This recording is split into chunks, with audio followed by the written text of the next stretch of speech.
So, welcome to the Gulbarga Teaching Academy. So today we are going to deal with another important topic that is related to the child development and pedagogy. Child development and pedagogy. Definitely there would be one question from this chapter, that is child development and pedagogy से relate करता है academic under achievement. Academic board, whole board is visible. Academic under achievement.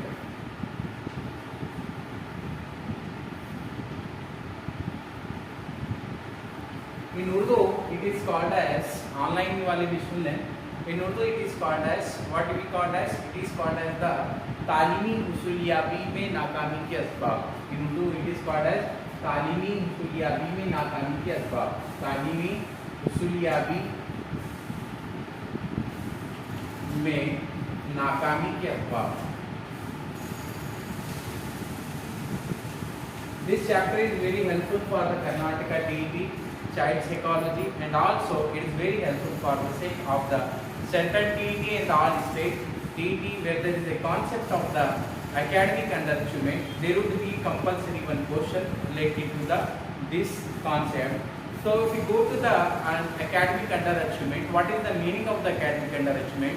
Means as per the curriculum, we have decided some goals, we have decided some criteria, we have decided some targets. So like that you are preparing for the TET, your target is, minimum target is 90 marks, maximum target you can score up to 150 marks. 150 marks it will be your target, but similarly simply you can say that 90 is our target. So like that, for the sake of a different form of a students in a classroom, there is a concept of the achieving the achievement. So like that, when we design a achievement for the sake of curriculum, when we design a curriculum or when we design activities related to the particular class, particular group of people or particular age group, suppose we are getting a scant care, we are getting a lacking of that outcome, so we can say that in academic under achievement.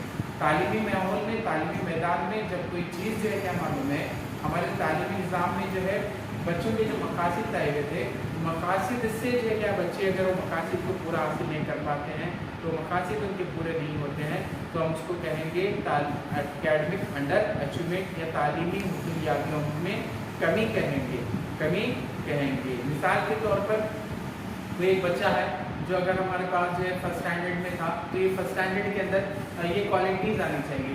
According to the subject, किसी एक subject को relate करते हैं तो जो है ये चीज़ें डेवलप होनी चाहिए थी. अगर हम किसी जो है पर्टिकुलर जो कॉन्सेप्ट से बात करते हैं, पर्टिकुलर जो है लैंग्वेज डेवलपमेंट से बात करते हैं, तो लैंग्वेज डेवलपमेंट के अंदर ये चीज़ें डेवलप होनी थी, डेवलप नहीं हो पाई है, डेवलप नहीं हो पाई. तो अगर ये चीज़ें अगर उनके अंदर डेवलप नहीं हो पाती हैं, तो for example basically if a child is studying in the जो है अर्लीस्ट क्लास में, अर्ली क्लास में जब बच्चे पढ़ रहे हैं, तो बच्चे का जो है क्या मालूम बेसिक डेवलपमेंट क्या होना चाहिए लैंग्वेज रिलेटेड, उसको जो है बेसिक स्किल्स जो होते हैं, फॉर एग्जाम्पल लिसनिंग है, LSR जो है वो डेवलप होनी चाहिए. सेकेंडरी स्टेज है राइटिंग, रीडिंग राइटिंग का सेकेंडरी. बेसिकली लिसनिंग एंड है कहेंगे फर्स्ट है L, उसके बाद लिसनिंग है, उसके बाद स्पीकिंग है. ये दो बेसिकली डेवलप होना है. उसके बाद है रीडिंग है, राइटिंग है.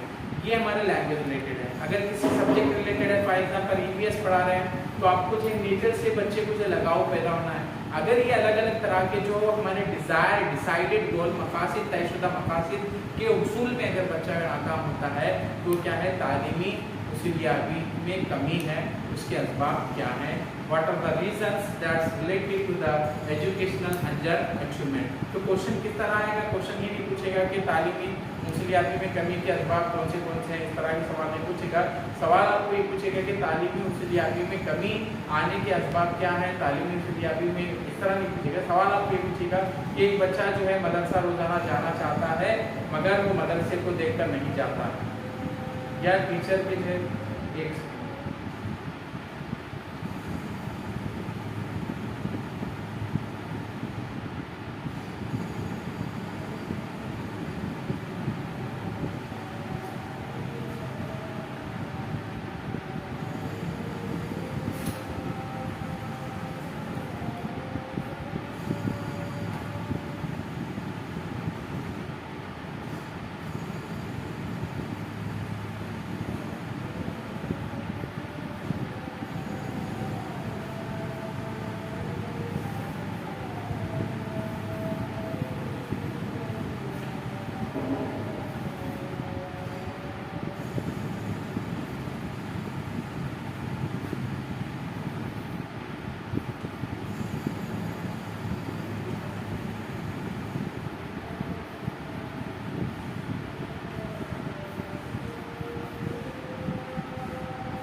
some are the important reasons that related to the academic underachievement. Which achievement? Academic underachievement. If we talk about the first one, that is curriculum. Curriculum is considered the bridge between education and the child. तालीमी माहौल के दरमियान एक teacher और जो बच्चे के दरमियान जो है एक ब्रिज की तरह काम करता है, वो that is called as curriculum. Curriculum the Urdu it is called as निसाब. उर्दू में क्या कहेंगे? निसाब. अगर जो बच्चे का जो निसाब है ये तालीमी निसाब है, अगर ये सरगर्मियाँ हैं, अगर वो सरगर्मियाँ या तालीमी निसाब जो है बच्चे की उम्र, बच्चे की जो क्या मालूम ज़हनी सलाहियत के हिसाब से जो है मेल नहीं खाती है, बाद बच्चे बोलते हैं बहुत टफ रहता ना वो, इस तरह के जो सवालात होते हैं, ये इस तरह की जो चीज़ें होती हैं, तो करिकुलम कहेंगे, निसाब कहेंगे, ये हम कहेंगे जो डिसाइड हमारे पास गोल सिलेबस है, अगर वो बच्चे की जो उम्र है उसके जो है क्या है साइकोलॉजिकल डेवलपमेंट है, एजुकेशन जो है नफ्सियात है, उसकी जो है इंटेलिजेंस है, उससे मेल खाए नहीं खाता है तो बच्चे सीखने से कासिर रहते हैं. उसके बाद टीचिंग मेथड है. सो ऑलवेज टीचिंग मेथड भी जो है वेरी इंपॉर्टेंट. अगर मैं आपसे पूछूंगा कि आपके जो है कोई एक अच्छे टीचर का नाम बताइए तो आप जो सडनली अच्छे टीचर का भी नाम बताएंगे. आपसे मैं पूछूंगा कि ऐसी कोई टीचर का नाम बताइए जिनकी सब्जेक्ट में आपको बोरियत महसूस होती थी या आपको जो है क्या मालूम बोर महसूस होता था. सही है या नहीं? आप अपने मन में नाम याद करें, आपके अपने मन में आपको नाम याद करें. सबसे इंटरेस्टिंग टीचर का नाम बोले तो आपको भी बताएंगे. तो ये चीज़ें हैं मेथड, जो टीचिंग मेथड होता है टीचर का, वो भी जो है वेरी रिस्पॉन्सिबल होता है एकेडमिक जो है अचीवमेंट के लिए. अंडर अचीवमेंट होते हैं. एक स्कूल है, कोई एक स्कूल है जिसमें जो है सभी बच्चे मैथ्स में फेल हो गए, तो इसका मतलब ये नहीं है कि क्या मालूम है बच्चे जो सही नहीं पढ़े. इसका मतलब होता है कि मेथड ऑफ अप्रोचेस जो है, टीचिंग अप्रोचेस है, वो सही नहीं था. तरीक़ा तदरीस जो है मौलिक का तरीक़ा तदरीस भी जो है जिम्मेदार होता है एकेडमिक अंडर अचीवमेंट में या कामयाबी में कमी की वजह है. स्कूल मैनेजमेंट है, स्कूल मैनेजमेंट के पॉलिसीज हैं, प्लान्स हैं, वो भी रिस्पॉन्सिबल होते हैं एकेडमिक अंडर अचीवमेंट में. फॉर एग्जांपल है बच्चों को जितना होना है उतना ही. मैनेजमेंट पैसे कमाने के चक्कर में ले बुक्स डाल रहे होंगे पर वो बुक खरीदो, ये करो, बच्चा वो पढ़ता ना ये पढ़ता, वो एक्टिविटीज कराओ, ये कराओ. डबल बच्चे के जितना लेवल है, जितनी जो कैपेसिटी है, वो कैपेसिटी से भी ओवरलोडेड अगर आप चीज़ें मैनेजमेंट कराता है तो वो जो है कि हमारे उस टाइम पे क्या होगा एकेडमिक अंडर अचीवमेंट आएगा, बच्चा फेल होगा या जो चीज़ें वो अचीव नहीं कर पाएगा. इसके एंटी होम सपोर्ट है. पेरेंट्स से भी यहाँ पर सपोर्ट होना चाहिए. पेरेंट्स से भी अगर आपका सपोर्ट नहीं मिलता है, घरेलू जो है क्या मालूम है सपोर्ट या तरफदारी जिसको कहते हैं, अगर वो नहीं मिलती है बच्चे को तो बच्चा फेल होता है. देखिए बहुत सारे पेरेंट्स बोलते हैं देखिए छोड़ो ना, हमारे घर में कौन है सपोर्ट करने वाले, उनके पास उनके उन्होंने थे, उनके भैया थे, उनके हस्बैंड सपोर्ट करे, उनके अंकल का सपोर्ट था, उनके मामा का सपोर्ट था, सेवरल थिंग्स हम बोलते हैं. तो उनका अचीवमेंट और जो अचीव किया है वो लोग भी बोलते हैं this is dedicated to my mother, this is dedicated to my father, ये अलग अलग होते हैं. तो इसी तरह एजुकेशनल एटमॉस्फेयर में भी the parental support is very important. The जो है होम सपोर्ट की भी ज़रूरत होती है. अगर बच्चे को होम सपोर्ट नहीं मिलता है तो बच्चे जो है जो करिकुलम जो डिसाइड जो भी जो चीज़ें हैं जो है एम्स एंड ऑब्जेक्टिव्स हैं वो जो है हासिल नहीं कर पाएगा. मिसाल के तौर पर एग्जाम्पल मैं आपको देता हूँ कि जो है कोई एक जो है क्लास का बच्चा है, टॉप आता है तो हर बार उसकी माँ उसको सपोर्ट करती है, ये बाप सपोर्ट करता है. कुछ बच्चे हैं कुछ भी पढ़ते नहीं, आप मीटिंग में उनको बुलाओ, पेरेंट्स मीटिंग में भी नहीं आते. पेरेंट्स उनके बुलाए तो पेरेंट्स मीटिंग भी अटेंड नहीं करते हैं ना पेरेंट्स आते हैं. तो वो चीज़ भी क्या है रिस्पॉन्सिबल होती है. होम सपोर्ट अगर नहीं मिलता है, पेरेंट्स अगर आते हैं रेगुलर टीचर्स के टच में रहते हैं तो उस टाइम पे जो है क्या हमारे में we can easily get the aims and objectives. Next is that chronic diseases, chronic health diseases, chronic health issues. Continuously बच्चा 4 महीने 5 महीने से कंटिन्यू बीमार पड़ रहा, एक महीना स्कूल आ रहा, दूसरे महीने 2 महीने गायब हो रहा, कंटिन्यू ये हो रहा है तो बच्चे एकेडमिक अंडर अचीवमेंट की तरफ चले जाते हैं.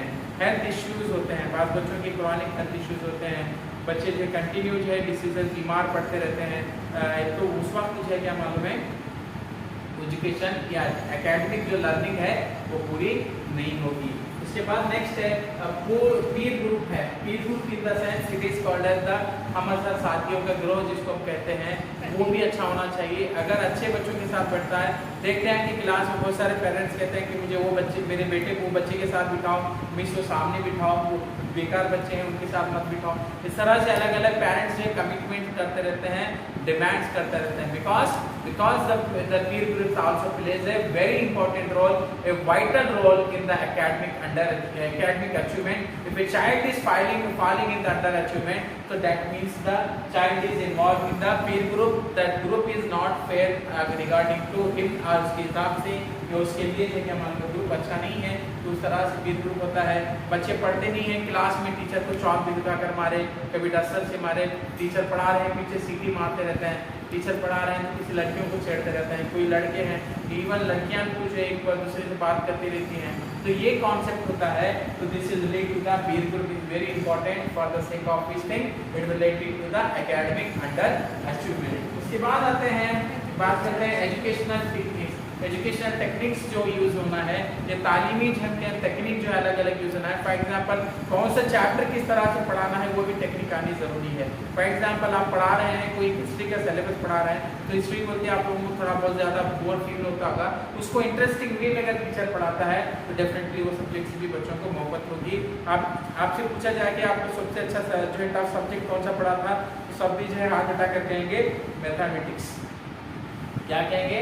मैथमेटिक्स। अगर कुछ बच्चों को पूछा गया कि mathematics my lovely subject, because teacher ने उस टेक्निक्स को यूज़ किया था बच्चों को पढ़ाने के लिए, इसलिए वो टीचर से जो है वो सब्जेक्ट से उसे उतना मोहब्बत है। तो यहाँ कहेंगे जो है education techniques. The next mass media, now days we are living, the every person is attached with this gadget that is called as mobile phone. और एक है टेलीविजन है, मोबाइल फ़ोन है, फेसबुक है, व्हाट्सएप है, इंस्टाग्राम है, Free Fire है, अलग अलग तरह की जो मालूम है हमारे पास क्या है ऐप्स हैं। ये ऐप्स की वजह से, ये जो मास मीडिया की वजह से बच्चे क्या हो रहे हैं, एजुकेशनल अंडर अचीवमेंट की तरफ जा रहे हैं। बच्चे क्यों नहीं पढ़ रहे हैं मेरे तो अंडर अचीवमेंट की। वेर यू आर वर्किंग, मैं पर्सनली जहाँ पर वर्क किया था करता हूँ, वहाँ से मैंने अराउंड 150 बच्चों के जो है इंस्टाग्राम आईडीज जो है पकड़े थे। देर फुल और जो काम तलब वक्त तलब काम था, तो मैंने पूरा किया। तकरीबन बच्चे जिन्होंने परमानेंटली छोड़ दिया, कुछ बच्चे थे जिनको जो लत लग गई थी, वो बच्चों ने नई आईडीज बना ली और ऐसे आईडीज बनाए, लड़कियों के नाम से आईडी बनाना। आप जो है सर पकड़ेंगे इस लड़कियों के नाम से नए आईडीज बनाना शुरू किए। तो ये मास मीडिया से जो बच्चा अटैचमेंट होता है तो एकेडमिक अंडर अचीवमेंट की तरफ बच्चा बढ़ता है। उसके बाद नेक्स्ट है हमारे पास बात करते हैं teachers behaviour played a vital role. अगर कोई टीचर है कंटिन्यू है कि मालूम है बच्चे को जो पूरी मार कर जो पूरा मुर्दा डालता है, ये पूरी तरह से जो है उसे ऐसा करता है कि बच्चा उससे नफरत करने लगे, या पूरी तरह से जो क्या मालूम है मोहब्बत के दो बोल भी अगर नहीं बोलता है तो बच्चा जो है क्या मालूम है उस शख्स से, उस टीचर से नफरत करना शुरू करता है। आप डांटिए, डराइए बच्चों को, मगर उसके साथ में लिमिटेशन में ये भी रखिए कि बच्चे को जो है आप अपने करीब रखने की कोशिश कीजिए। जब वक्त मिले आपको तो उससे जो है फ्रीली आप बात कीजिए। कुछ चीज़ें इतना भी फ्री नहीं होना है कि फ्रीली कुछ चीज़ें मीठे बोल इस तरह से करते हैं, या आप जो है उसको जो है समझाने की कोशिश करते हैं, उसको कोई तकलीफ आती है तो आप उसको जो है अच्छे तरीके से समझाते हैं, ये चीज़ें करते हैं, तो डेफिनेटली आपके पास जो बच्चा क्या आएगा, एकेडमिक लर्निंग की तरफ आएगा, डीमोटिवेट नहीं होगा, टीचर से नफरत नहीं करेगा। उसके बाद नेक्स्ट है हमारे पास है सडन मीडियम चेंज। होता ये है कि जो है हमारे पास सडन मीडियम चेंज कर देते हैं। फर्स्ट टू फोर्थ तक, फिफ्थ तक बच्चा उर्दू मीडियम पढ़ा है, सडनली क्या करते हैं इंग्लिश मीडियम में डाल देते हैं, या तो इंग्लिश मीडियम पढ़ा है तो उर्दू मीडियम में डाल देते हैं, कन्नड़ा मीडियम पढ़ा है तो इंग्लिश मीडियम में डाल देते हैं। तो इस सडन मीडियम चेंज होने से जो टर्मिनोलॉजी थी, जो उसका जो माइंडसेट था, वो चेंज होता है, जिसकी वजह से बच्चा सीखने की तरफ जो नहीं आता है, सीखता नहीं है। उसके बाद है प्रेशर है। प्रेशर में भी जो कोई चीज़ सीखी नहीं जाती, जिसको हम तनाव कहेंगे। क्या कहेंगे? तनाव। यहाँ पर मीडियम चेंज या तालीमी मीडियम जो चीज़ होता है उसके बाद तनाव है, तो यहाँ पर तनाव में भी चीज़ें नहीं सीखी सीखते हैं। बच्चे के ऊपर कंटिन्यूसली पेरेंट्स है तनाव में है या बच्चा किसी प्रेशर में है तो भी नहीं सीख सकता है। उसके बाद और एक है expectation and over expectation. Next है यहाँ पे और एक साइकोलॉजिकल जो है एस्पेक्ट है। बच्चे जो क्या मालूम जिस उम्र में जैसा होना था वैसा नहीं है, कुछ साइकोलॉजिकल डिसीजेस हैं, पागल है यानी तो जो क्या पागल नहीं कहेंगे, आईक्यू कम है या कोई चीज़ों की तरफ जो क्या मालूम ज़्यादा जो है बच्चा नफ्सियाती तौर पर बीमार है या साइकोलॉजिकली डिसीज है, वो चीज़ों के दरमियान ऐसे एस्पेक्ट में ऐसे माहौल में भी बच्चा जो है नहीं सीख पाएगा। उसके बाद आते हैं expectation and the over expectation. Next is expectation versus over expectation. लिख लीजिए आप 13 and 14 the expectation versus over expectation. Expectation versus over expectation in the means if a child is, अगर पेरेंट्स जो है एक्सपेक्टेशन ज्यादा लगाए हैं या चाइल्ड के खुद एक्सपेक्टेशन है तो उस पीरियड में भी जो है क्या मालूम है बच्चा प्रेशर में आकर कुछ चीज़ों को सीखने की तरफ जाता है तो क्या होता है डिमोटिवेट होना शुरू होता है।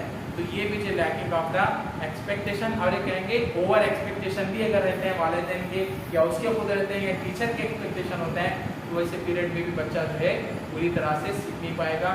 And next is lack of motivation. Lack of motivation. Lack of motivation. What is motivation?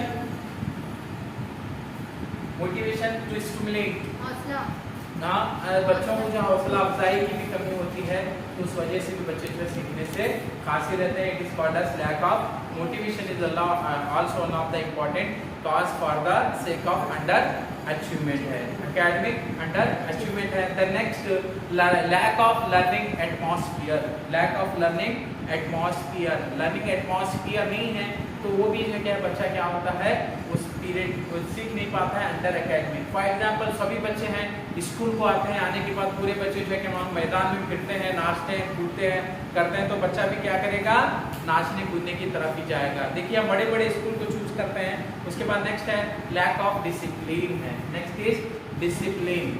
Discipline is also played a vital role in which thing it is played a vital role in which thing it is played a vital role in the academic achievement. Academic achievement में भी school भी जो है very important role play करता है। For example अगर आपके पास school में डिसिप्लिन नहीं है, बच्चे जो है क्या मालूम है टीचर पढ़ा रहा है, बच्चे बात कर रहे हैं, टीचर बच्चे बाहर है, आधे क्लास में, टीचर बोले कि मेरा क्या जाता गए भाड़ में, तो वैसे टाइम पे भी क्या होता है बच्चे नहीं सीख पाते हैं।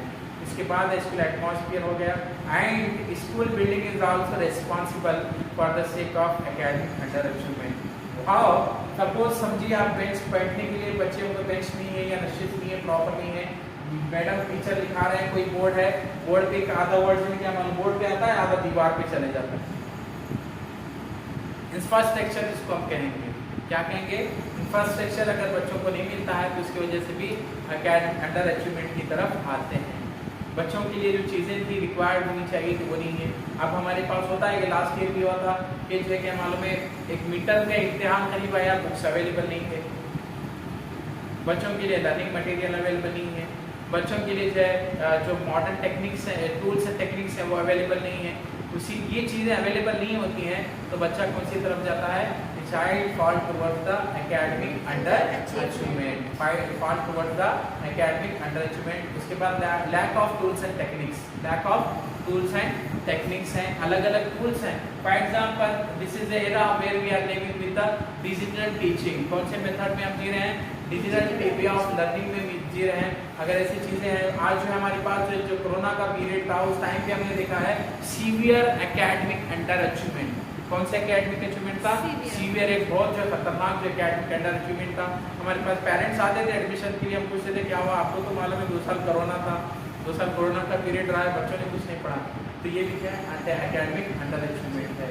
तो यहाँ पर समटाइम्स है सिचुएशन ऐसे आते हैं इस वजह से एकेडमिक अंडर अचीवमेंट आता है। आपके सामने मैंने 20 से 22 जो है अलग अलग रीजंस बताएं, इससे हटकर भी बहुत सारे रीजंस हो सकते हैं। यहाँ पर और कहेंगे हम जो है मालूम है जो है डिस्टर्ब से क्या है कहेंगे होम होम एटमॉस्फेयर, क्या कहेंगे नेक्स्ट, डिस्टर्ब होम एटमॉस्फेयर जिसको हम कहते हैं, उसमें भी बच्चे नहीं सीख सकते हैं। फॉर एग्जाम्पल होम सपोर्ट्स के अंदर नहीं, और एक आता है डिस्टर्ब होम जो है एटमॉस्फेयर है, वालिदैन के झगड़े, घरेलू झगड़े हैं या खानदानी झगड़े हैं, तो बच्चे स्कूल को नहीं आते हैं, 10-10 दिनों तक वहाँ जाते हैं, इधर जाते हैं, नानी के पास रहे, मामू के पास रहे, माँ का डाइवर्स हुआ, बाप का डाइवर्स हुआ, अलग अलग चीज़ें अलग की हुई, वैसे इसमें बच्चे जो है मालूम है तालीम की तरफ ध्यान नहीं देते हैं।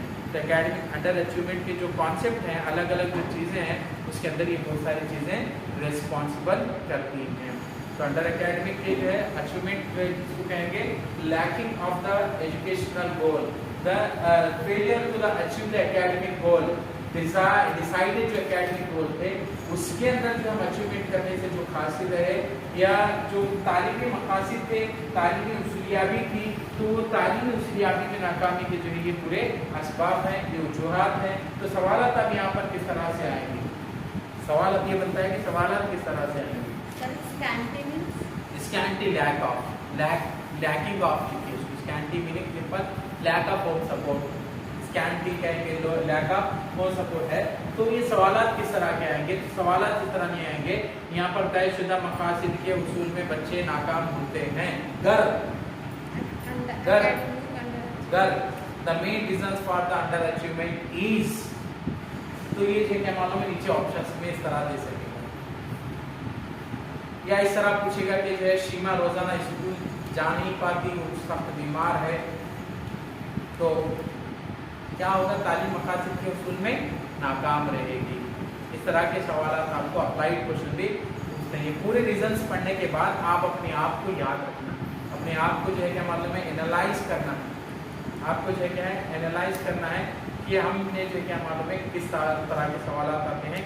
और very important techniques for the sake of KTET crack करने के लिए या सीटेट को क्रैक करने के लिए या किसी भी एग्जामिनेशन को क्रैक करने के लिए सब में बेसिक जो टेक्निक है, आपको सवाल पहले समझना है। सवाल को समझकर नीचे के ऑप्शंस को देखना है। दो ऑप्शंस तो यूं हवा में उड़ जाता है, दो ऑप्शंस आपको जैसे ही सवाल देखेंगे दो ऑप्शन हवा में खुद ब खुद उड़ जाएगा, उससे रिलेटेड उसका दूर दूर से नाता नहीं है, वो रिश्तेदारी उसकी जो सवाल से नहीं रहेगी। दो रिश्तेदार आएंगे, एक रिश्तेदार जो करीबी है वो रिश्तेदार को आपको नापना है, जांचना है। आप डायरेक्ट दोनों रिश्तेदार जो एक जैसे आपको नजर आएंगे, दोनों को सोच आपको वो राइट आंसर का DNA पहचानना है। तो सिंपल टेक्निक है कि आप ज़्यादा से ज़्यादा क्वेश्चन सॉल्व करें, साइकोलॉजी हो या जो कोर्स सब्जेक्ट हो, स्पेशली मेथड ऑफ टीचिंग जहाँ पर भी है, पेडागोजी जो भी है, लैंग्वेज पेडागोजी हो, साइकोलॉजी की हो, तो सिंपल टेक्निक ये है कि आप ज़्यादा से ज़्यादा सवालात को हल करें, क्वेश्चंस को सॉल्व करें, जिससे आपके अंदर वो टेक्निक आएगी, स्किल आएगी, तो डेफिनेटली आप जो क्रैक करेंगे। तो डेली एटलीस्ट 1 क्वेश्चन पेपर तो आप सॉल्व करना है। आप बोलेंगे TET के 6-7 एग्जामिनेशन में अब डेली 30 बोले तो कहाँ से आएंगे। So many of the online है हमारे बहुत सारे, सीटेट के भी कर सकते हैं, सीटेट की कीजिए, सीटेट की सीटेट की नहीं, केरला टेट के करो आप, महाराष्ट्र टेट के करो, जो सिलेबस के अकॉर्डिंग हो। अलग अलग टेट के आप एग्जामिनेशन के क्वेश्चन सॉल्व करते हैं तो आपको एक स्किल आ जाएगी, आप अपने आप के अंदर एक कॉन्फिडेंट फील करेंगे, I can do it, I can do it. तो आज जो क्या मालूम है एकेडमिक अंडर अचीवमेंट के कॉन्सेप्ट यहीं पे जो है खत्म होता है।